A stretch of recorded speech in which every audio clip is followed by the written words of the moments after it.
Assalamualaikum warahmatullahi wabarakatuh dan salam sejahtera. Hari ini saya akan membicarakan tentang apakah punca-punca komunikasi yang tidak berkesan. Pertama sekali, mari kita mengenal apa itu komunikasi. Guffey dan Almonte 2010 mengatakan bahawa komunikasi adalah perpindahan maklumat dan makna daripada satu pihak penghantar kepada pihak yang lain.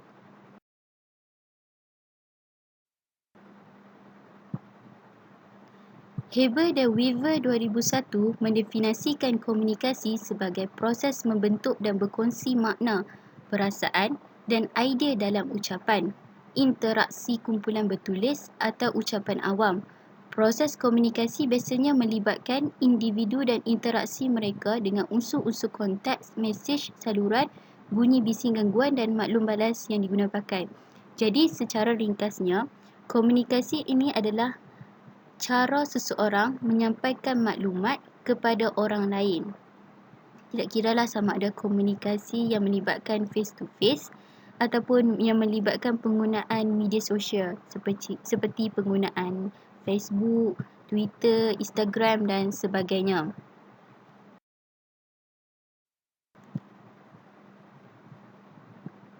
Komponen komunikasi. Menurut Rod Wills and Susan Warren 2001 membahagikan komunikasi kepada 3 komponen iaitu yang pertama, pesanan verbal. Pesanan verbal ni ialah pemilihan kata yang kita pilih ketika berkomunikasi. Yang kedua, pesanan paraverbal iaitu bagaimana kita menyebut perkataan itu supaya lebih difahami oleh pendengar. Yang ketiga ialah pesanan bukan verbal iaitu bahasa tubuh yang digunakan ataupun mimik muka. Mimik muka dan bahasa tubuh memainkan peranan penting dalam komunikasi.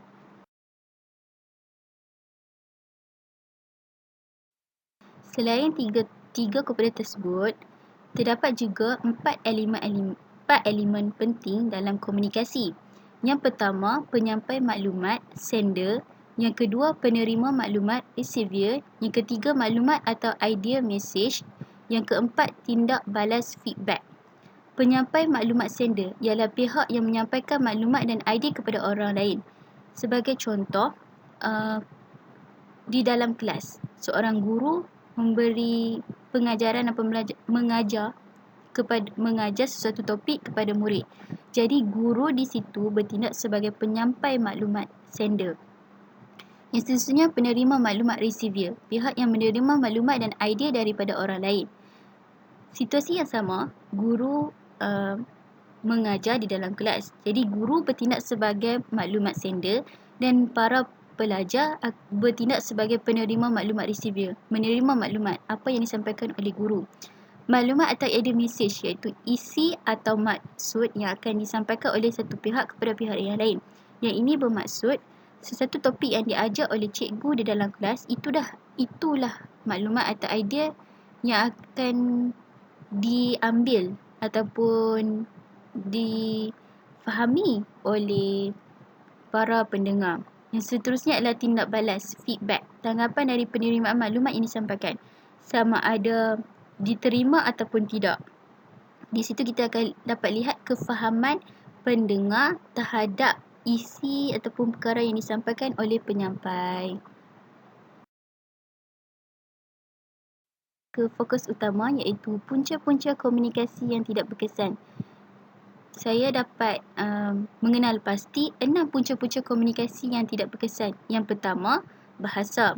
Yang kedua, budaya. Yang ketiga, persekitaran. Yang keempat, sikap pendengar. Yang kelima, sikap penyampai. Yang terakhir, maklumat yang kurang tepat dan jelas. Iaitu melibatkan bahasa. Bahasa merupakan alat yang diguna pakai ketika berkomunikasi di antara penyampai dan penerima maklumat. Kamus Dewan edisi ketiga mendefinisikan bahasa ialah lambang bunyi sesuatu yang dipakai sebagai alat penghubungan dalam lingkungan satu kelompok manusia. Asma Haji Omar 1983 menyatakan bahawa bahasa hanyalah bunyi yang dihasilkan oleh alat-alat ucaran yang terdapat dalam rongga mulut dan rongga tekak manusia serta di sebalik ciri fizikal ini terdapat makna. Apa yang boleh kita ringkaskan, bahasa ialah alat yang digunakan ketika berkomunikasi. Salah satu alat yang digunakan ketika berkomunikasi. Sebagai contoh, kebiasaannya kaum Melayu akan menggunakan bahasa Melayu ketika bertutur. Kaum Cina kebiasaannya akan menggunakan bahasa Mandarin ketika bertutur sesama kaum mereka. Ataupun kaum India akan menggunakan bahasa Tamil ketika bercakap dengan masyarakat India. Terdiri daripada pelbagai kaum akan menghasilkan pelbagai bahasa. Kebiasaannya bahasa Melayu diguna dalam percakapan harian, terutamanya kaum Melayu. Bahasa Melayu juga merupakan bahasa rasmi dan kebangsaan Malaysia. Perbezaan bahasa boleh menjadi punca komunikasi yang tidak berkesan. Keadaan ini berlaku apabila penerima dan penutur menggunakan bahasa yang tidak atau kurang difahami oleh kedua-duanya. Sebagai contoh, seseorang yang kurang menguasai bahasa Melayu akan mengalami masalah ketika berkomunikasi dengan seseorang yang mahir berbahasa yang menyebabkan mesej tidak dapat difahami dengan jelas. Dialek yang terdapat dalam masyarakat juga boleh menjadi punca komunikasi tidak berkesan, seperti seseorang yang berasal dari Selangor suka memahami percakapan seseorang yang berasal dari Kedah disebabkan oleh perbezaan dialek dan makna dalam sesuatu perkataan. Sebagai contoh, apabila seorang penutur dari Kedah menuturkan perkataan geret, berkemungkinan orang lain yang tidak memahami dialek Kedah akan terpinga-pinga atau meneka apakah maksud geret tersebut. Tetapi jika seseorang itu adalah penutur Kedah, berkemungkinan dia akan tahu bahawa geret itu bersamaan maksud dengan basikal dalam bahasa baku. Jadi perbezaan bahasa ni memang memainkan peranan yang penting ataupun menjadi punca halangan kepada komunikasi yang tidak berkesan. Ini adalah budaya. Budaya merupakan seluruh cara hidup masyarakat atau seluruh aspek pemikiran dan tingkah laku manusia yang diwarisi daripada satu generasi ke satu generasi yang lain melalui proses pembelajaran. Perbezaan budaya antara penutur dan penerima boleh menyebabkan berlakunya salah faham yang menjadikan komunikasi tersebut menjadi tidak berkesan. Hal ini demikian kerana pemahaman mereka mengikut budaya masing-masing adalah berbeza terhadap sesuatu perkara yang akan menyebabkan mesej yang hendak disampaikan tidak dapat difahami dengan baik. Adalah faktor persekitaran. Kamus Dewan tahun 1989 menyatakan bahawa persekitaran merujuk kepada keadaan di sekeliling sesuatu atau keadaan yang menjadi seperti latar belakang seseorang atau sesuatu. Persekitaran memainkan peranan yang penting dalam sesuatu komunikasi. Persekitaran yang tidak baik akan menyebabkan sesuatu komunikasi itu tidak berkesan dan seterusnya maklumat yang hendak disampaikan tidak dapat disampaikan dengan baik kepada pendengar. Contoh persekitaran yang tidak baik adalah keadaan yang bising.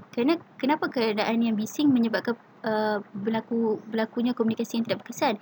Sebab kemahiran mendengar antara penyampai dan pendengar memainkan peranan yang penting ketika berkomunikasi. Bila keadaan bising, berkemungkinan pendengar tidak dapat dengan jelas apa yang disampaikan oleh penyampai. Antara contoh keadaan yang bising ialah suasana di tempat awam seperti pasar malam, bunyi bising kenderaan seperti suasana di landasan kereta api, tangisan seorang budak yang menangis dengan kuat, seseorang ibu tidak dapat meneka apa yang dikatakan oleh budak jika dia bercakap sambil menangis.